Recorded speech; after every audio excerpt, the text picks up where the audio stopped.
Bom dia a todos, satisfação estar aqui, poder falar para vocês sobre o ATLS e o que mudou. A gente vai ter uma mudança agora em 2018, o curso já tem várias décadas, vamos falar sobre isso, e são mudanças importantes e relevantes. Houve mudanças no capítulo de vias aéreas e controle da coluna cervical. A mudança mais relevante e particularmente fascinante foi no capítulo de choque, trauma torácico, trauma abdominal e pélvico, trauma craniano, vértebro medular, músculo esquelético, na gestante, trauma pediátrico, trauma geriátrico, lesões térmicas e transferência para tratamento definitivo. No capítulo 2 de vias aéreas e controle da coluna cervical, existe uma ressalva para a imobilização manual da coluna cervical. Eu vou só imobilizar manualmente? Não, mas existe uma ressalva para isso, uma importância maior é dada para isso. O termo intubação em sequência rápida mudou, só o termo, é a mesma coisa, mudou para intubação assistida por drogas. E quem adora isso aqui é o anestesista, o uso da videolaringoscopia para intubação. Isso aí torna o procedimento extremamente fácil. Visualiza a glote, a fenda glótica, visualiza as cordas vocais. Capítulo 3, a administração de 1 litro de cristalóide, tá?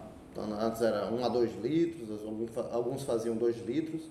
Depois de 1 litro já começa a pensar em hemotransfusão. Houve mudanças também em relação à hemotransfusão, ok? Uma coisa que já se usava na obstetrícia, uma droga antifibrinolítica, que é o ácido tranexâmico, foi comprovadamente implicado em diminuição da mortalidade.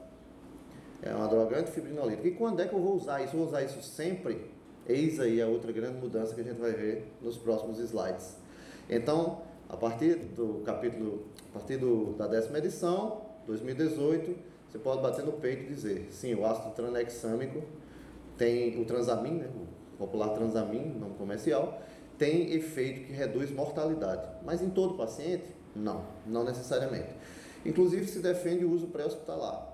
O cateter gélco, segundo a 9ª edição e edições anteriores, seria 14, né? Aquele cano lá, grosso e curto. Agora se está autorizado a usar só um acesso periférico, dependendo do paciente. Cateter 18 já pode ser utilizado. Protocolo de transfusão maciça existe e mudou. Então, o que é transfusão maciça? 10 unidades, mais de 10 unidades de concentrado de hemácia administradas no paciente, ou 4 unidades de concentrado de hemácia na última hora. Então, você já enquadra esse paciente como um paciente que fez transfusão maciça. A regra 3:1, a gente vai ver no próximo slide, que era repor 3 ml para cada ml perdido do paciente, mudou. Você não vai encharcar mais o paciente. Então, agora é 1:1. Não é mais 3:1. Algumas coisas mudaram, tem no próximo gráfico aí. Só revisando, transfusão maciça, o que é? Transfusão de mais de 10 unidades de concentrado de hemácia em 24 horas, ou mais de 4 unidades de concentrados de hemácias na última hora, durante o período de 1 hora. Então, o ácido tranexâmico diminui mortalidade, a gente vai ver onde ele pode agir. Caiu a regra 3:1, que é essa aqui, ó. Esse é o diagramazinho de choque que vocês têm em todos os livros e talvez em aplicativos do celular.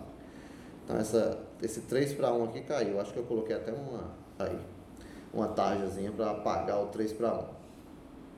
Segundo a tabela de choque, vocês devem lembrar lá no choque hipovolêmico 3 e 4, que a gente ia pensar em fazer concentrado de hemácia, ia fazer plaqueta. Você não espera mais o paciente precisar. No início da classe 3, você já pode iniciar. Você não vai esperar a prova cruzada, classificação, é O negativo. Ok? Isso deve ser divulgado. Quem trabalha em urgência sabe da dificuldade de fazer O negativo. Você chama o banco de sangue e o banco de sangue não vem, porque ele tem que fazer a prova cruzada. Não compreende que as coisas mudaram e que evoluíram. O colégio americano dita essas normas e a gente deve seguir. Essa é a verdade. E houve uma mudança de nomenclatura nos níveis de ansiedade quando você vai avaliar o paciente clinicamente. Nomenclatura, basicamente. Ok? Então, hemotransfusão, a proporção agora é 1:1:1. um concentrado de hemácia, para um concentrado de plaquetas, para um concentrado de plasma fresco. No capítulo de choque, como funciona isso? Como é que eu interpreto isso? Grosso modo, eu não vou falar aqui detalhes do tromboelastograma. Grosso modo, existem 4 fases. Tá? Este é o desenho gráfico de um tromboelastograma normal. Vamos adiante. É importante para que você entenda a tromboelastografia, que você entenda que o processo de coagulação é um processo multi-intrincado. Ele é multifacetado. Não significa que o fato de estar em deficiência, um fator único, a coagulação não vai existir. Existem fatores e cofatores, fatores que ativam outros e inativam outros. Essa engrenagem aqui de relógio é exatamente para exemplificar isso. É um processo complexo. Daí vem a complexidade do nosso gráfico, que a gente vai ver em diante. O equipamento mais usado, o do sírio-libanês, pelo que eu vi, é esse aqui, o Rotem. Existe outro também, acho que se chama TAG. É um equipamento caro. Ele tem aqui essas cubazinhas, que são cubas que você tem o reagente. Você vai retirar o sangue do paciente, vai colocar aqui dentro esse sangue. Tem um cilindro que começa a girar. Esse cilindro vai girando numa velocidade X, em contato com o sangue, e esse sangue obviamente vai coagular de acordo com o tempo. A proporção que esse sangue começa a coagular, começa a aderir mais nesse eixo central e começa a girar esse eixo central.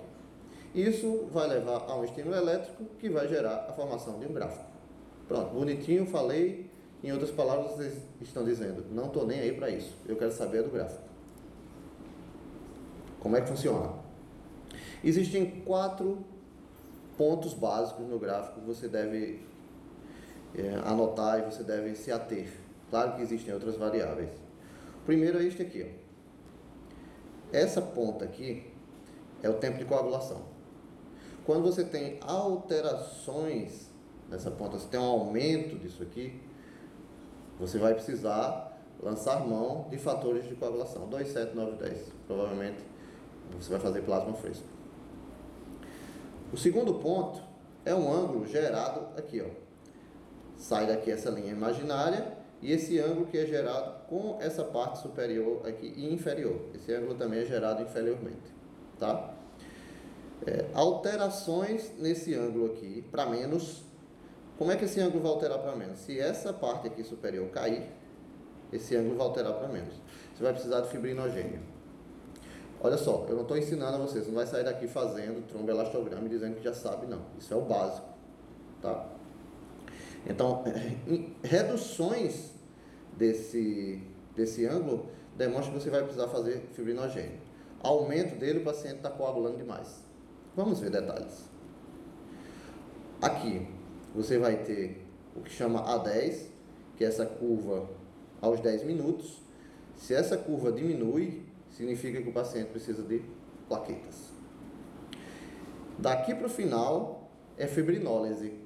Se você tem um rabo grande, né, um rabão gigante aqui, fino, desse gráfico, significa que o paciente está com muita fibrinólise.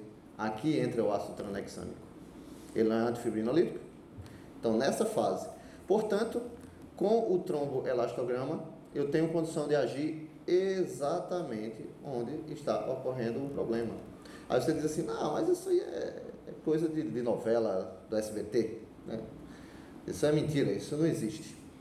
Vamos ver. Comparado com o exame que a gente faz mais frequentemente, TT e TTPA, esses exames, né, o TT e TTPA, não são precisos em sangramentos intensos, agudos, demoram 45 minutos a 1 hora e não são preditores de sangramento. Tá? O tromboelastograma, né, a tromboelastografia, você traz um gráfico, ele é point of care, ou seja, é um teste rápido. Dura 15 a 20 minutos. Tem algumas limitações, claro, o paciente já tem um distúrbio primário, ou ele está em uso de anticoagulante oral ou antiagregante plaquetário. Lembra daquelas cubazinhas que eu mostrei aqui, ó? Cada uma vai ter um reagente diferente, tá? Isso traz vários tromboelastogramas para cada paciente. Esse é um trabalho, qual é o ano desse trabalho? 2012. mostrando que houve uma redução aqui, ó, na quantidade de transfusões nos pacientes que usaram tromboelastograma em trauma e em terapia intensiva, 2001 para 2010. Mais transfusões o paciente precisa, maior mortalidade. Isso já está provado, tá? Aqui os reagentes diferentes. Extem, que é o reagente da via extrínseca. Intem, que é o reagente da via intrínseca. Esse aqui é o Fibten, que é o difibrinogênio. E aqui o Apten, que é a aprotinina. Existem outros também. Existem 5 ou 6. Bom, na prática, vamos ver como é isso. Aqui já falamos tempo de coagulação. Aqui você tem fibrinogênese, né? Se reduzir essa curva, você vai precisar de plaqueta. E se isso aqui for muito longo, esse rabinho aqui do foguete aqui for muito longo, você tem fibrinólise. Então vai agir aqui o ácido tranexâmico. Olha que legal. Isso aqui é um tromboelastograma normal. Aqui você tem o tempo de coagulação e aqui você tem a curva normal. O que é que aconteceu com esse? Olha o tempo de coagulação aqui. Aumentou. Então, provavelmente você está com problema na coagulação, provavelmente esse paciente vai se beneficiar com plasma fresco. Olha o que aconteceu nesse caso aqui. Compara com esse inicial. Isso aqui é o início da cirurgia, tá? O que aconteceu? Essa curva aqui de cima e a de baixo reduziu. A amplitude reduziu. Quando a amplitude reduziu, falei para vocês, deficiência de plaqueta. Então você vai agir em cima. Com isso você vai reduzir a necessidade de outros elementos. Vai transfundir menos e os gastos serão menores. Lembra quando eu falei que quando tiver um rabo grande aqui do foguete, né? Isso aqui algumas pessoas chamam de bico de pato. O rabo do foguete, você está tendo fibrinólise? Olha só, fibrinólise. O que é que vai agir aí? Se está com muita fibrinólise, eu vou dar um antifibrinolítico. Tranexâmico vai funcionar. Olha só, compara com o início da cirurgia aqui, ou com esse gráfico inicial. O que é que está acontecendo aqui? Teve uma amplitude maior. Esse paciente está coagulando demais. Pode ter um evento trombótico. E aqui, você tem uma queda na amplitude, né? E também tem um aumento no tempo de coagulação. Percebem a importância do tromboelastograma? Esse recado queria falar sobre o capítulo de choque. Trauma torácico. No trauma torácico, a gente sabe que no pneumotórax hipertensivo tem um alívio no segundo espaço intercostal com um cateter gel. Mudou. No adulto, quinto espaço intercostal. Coisa de americano, segundo informam, é porque pacientes obesos você não vai conseguir que o cateter gel chegue na cavidade pleural. Então mudou. Quinto espaço intercostal entre a linha axilar anterior e a linha axilar média, ou faz a punção ou faz uma mini toractomia. Uma pequena toractomia, e é por onde você já vai introduzir o dreno. Ok? Lesão da árvore traqueobrônquica. Quando você estuda o capítulo de trauma torácico, você vê que lesão da árvore traqueobrônquica está na parte das lesões potencialmente letais. Então, essa é uma lesão ameaçadora à vida, junto com o tamponamento cardíaco, junto com o hemotórax maciço, junto com o pneumotórax aberto. Então está aqui. Na verdade, houve uma troca. O tórax instável que estava entre essas lesões ameaçadoras à vida foi para lesão potencialmente ameaçadora à vida. A meu ver, como angiologista, lá nas lesões potencialmente ameaçadoras à vida, tem o alargamento de mediastino decorrente de ruptura traumática de aorta. A meu ver, não sou quase ninguém no mundo, tá? Sou 1/7 bilhões de pessoas, mas deveria estar aqui também a ruptura traumática de aorta. Ameaçadora, se não fizer agora, o paciente vai falecer. O dreno, no livro do ATLS, falam para introduzir um dreno gigante, no 36, 38, é um cano. Já pode pegar leve, já pode introduzir um 28 ou um 32 que funciona, certo? Mudou o calibre do dreno.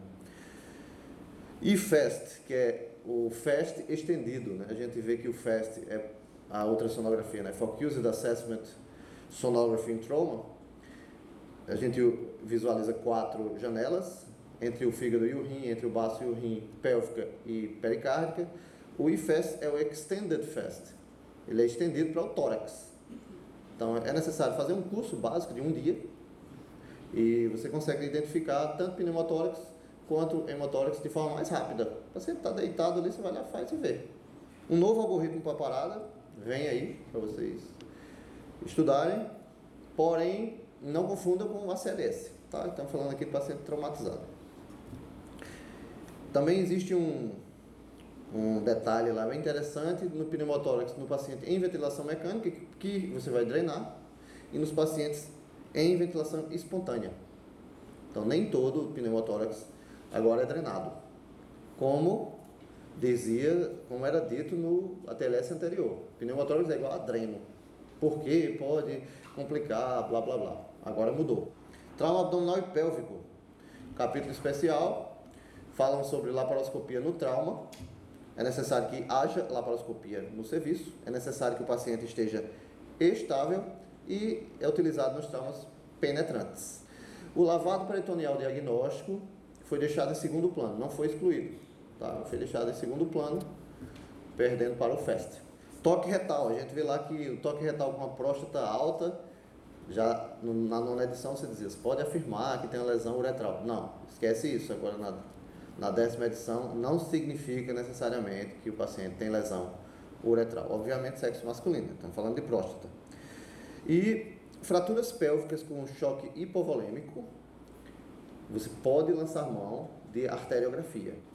Trauma craniano, o que é que mudou no Glasgow? Não, o Glasgow continua de 3 a 15, mesma coisa. A resposta, abertura ocular, resposta verbal, melhor resposta motora. O que mudou é que você não vai mais apertar mamilo de ninguém. Então é resposta motora à pressão. Onde é que eu faço a pressão? Calma, não vai fazer muita pressão.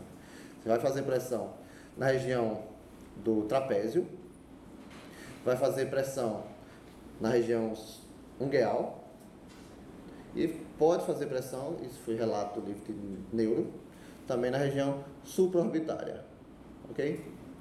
Então trapézio, ungueal, supraorbitária. Pressão não é dor, então se fizer muita pressão, dor, né? Vai fazer pressão e não muda nada. Os scores são os mesmos. Novas drogas serão citadas para profilaxia da convulsão pós-traumática. Capítulo 7, estamos quase chegando no final. Trauma vértebro-medular. O termo imobilização da coluna passa a ser restrição de movimento da coluna. Tá? Tá, é só o termo, mas tá lá. A regra canadense para retirada do colar, então, veio em definitivo.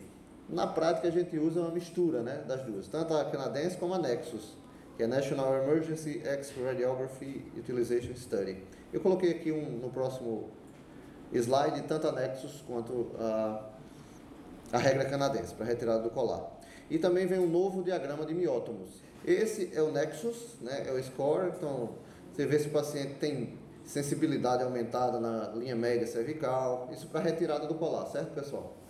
Se não tem evidência de uso de drogas, né, de intoxicação, se o nível de alerta está normal, se não tem déficit neurológico focal e se não tem nenhuma outra dor em outra região que possa deixar o paciente meio distraído em relação à cervical. Esse é o Nexus.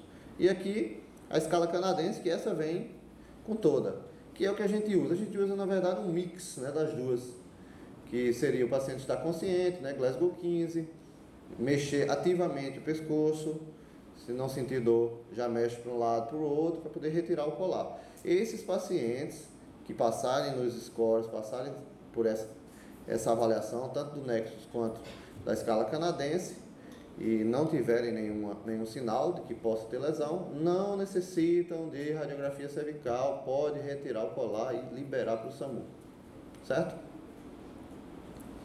Capítulo 8 de trauma musculoesquelético, os antibióticos vêm agora com a dose certinha por quilo de peso.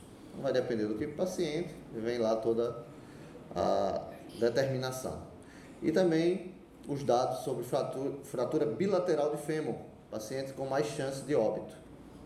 Capítulo 9, esse é importante, tá? Mudou. Fórmula de Parkland, vocês já viram lá, da reposição volêmica no paciente queimado, né? 3 a 4 ml por quilo vezes a superfície corpórea queimada. Ou seja, você encharcava o doente, né? Deixava uma grande bolha queimada. Não, agora mudou, 2 ml por quilo de peso vezes a superfície corpórea queimada e vai se embasar no débito urinário, como você já fazia. Capítulo 10, trauma pediátrico. E aí, o alívio do pneumonia hipertensivo no adulto foi para o quinto espaço, pediátrico mantém, segundo espaço.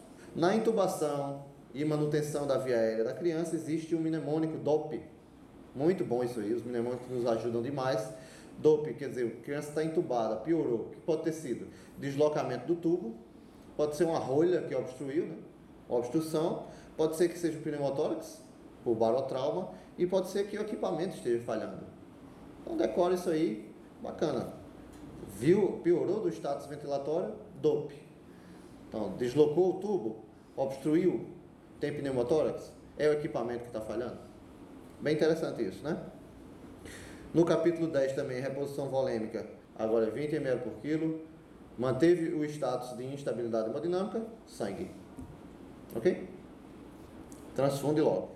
Trauma geriátrico, demonstra algumas doenças que estão implicadas em maior incidência, maior mortalidade. DPOC, doença coronariana, diabetes, cirrose, coagulopatia. Isso a gente sabia, né? Mas eles frisarão com maiores detalhes. Também no trauma geriátrico, o paciente idoso com trauma pélvico, fratura, tem 4 vezes mais chance de mortalidade. Aumento no tempo de internação e mais transfusões são necessárias. Consequentemente, maior risco de morte pelas múltiplas transfusões. Na gestante, a única coisa que mudou, a gestante vítima de trauma, saiu uma secreção vaginal, você vai avaliar o pH vai subir um pouquinho, porque ele é mais ácido, né? Então o pH estará maior do que 4,5. No capítulo 13, que é um que pouca gente lê, em relação à transferência para tratamento definitivo, você vai transferir um paciente. Então existe o mnemônico SBAR, não faz tomografia no hospital que não vai resolver o problema. Isso aí a gente já sabia, né? Que você vai só adiar a transferência. Então você não faz, deixa para fazer no hospital terciário. A tomografia não vai mudar o prognóstico se você fizer no seu serviço, uma vez que você não vai resolver o problema. O que é que não mudou? Não mudou a necessidade de abordagem rápida, diagnóstico rápido do paciente, e assim que você diagnostica, você trata. Então, essas foram as mudanças. Tem um canal no YouTube, pessoal, que é esse aí, vocês podem acessar, e essa aula vai estar disponível, acredito que quinta-feira, semana que vem, às 8, ok? Espero que tenha sido útil para vocês. Obrigado pela oportunidade e um bom dia.